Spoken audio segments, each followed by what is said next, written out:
The brother of a jailed Saudi activist has said his sister is being tortured in a palace of terror, in an alarming opinion piece, calling for pop star Mariah Carey to boycott a scheduled appearance in the country.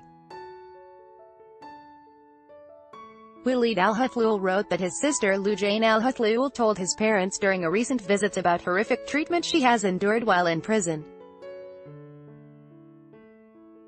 Ms. Alhathloul was arrested 8 months ago in Saudi Arabia with 10 other women's rights activists for suspicious contact with foreign entities, according to an official Saudi press agency. She described it as a palace of terror that is 10 minutes away from the prison. Mr. Alhathloul wrote on CNN yesterday, "When I think about what goes on in that basement, I feel sick.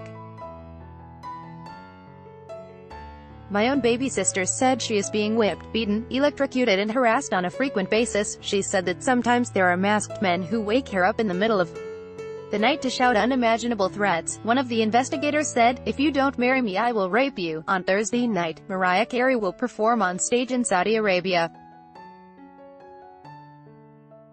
This concert is a pathetic attempt to show that the country is becoming more tolerant toward women. Ms. Alhathloul was recently granted a visit with her parents, where she described being transported out of jail in the boot of a car to a nearby location referred to as the hotel.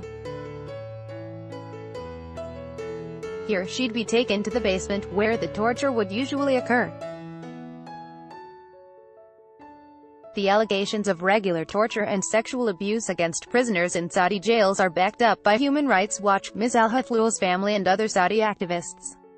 Mr. Alhathloul also alleges that Saud al-Qahtani, a former top advisor of Saudi Crown Prince Mohammed bin Salman, personally oversaw some of her horrific treatment. Whenever Loujain spoke about the torture sessions to my parents, her hands shook uncontrollably.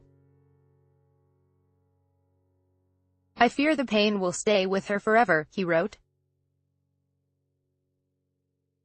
Mr. Alhathloul, who now studies and lives in Canada, says he formerly wanted to return home to Saudi Arabia to help make my country a better place. After everything that has happened, I feel naive for believing these illusions, especially after the killing of journalist Jamal Khashoggi, he wrote.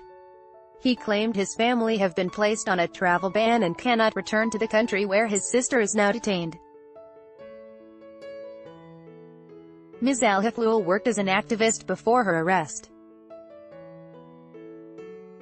One of her platforms was seeking reform on the Saudi ban on women driving. This ban was lifted by the government last year. Mr. Alhathloul also took aim at Mariah Carey, who is due to perform in the country on Thursday night with Sean Paul and DJ Tiesto. Now that I told you the story of my sister, will Mariah Carey call for her release on stage? Will my voice be heard? Mr. Alhathloul wrote. Carey's sold-out concert had been selling tickets for between $110 to $728. Carey's publicists told the Associated Press in a statement that when presented with the offer to perform for an international and mixed-gender audience in Saudi Arabia, Mariah accepted the opportunity as a positive step towards the dissolution of gender segregation. The Kingdom of Saudi Arabia has previously denied its judiciary system engages in the use of torture.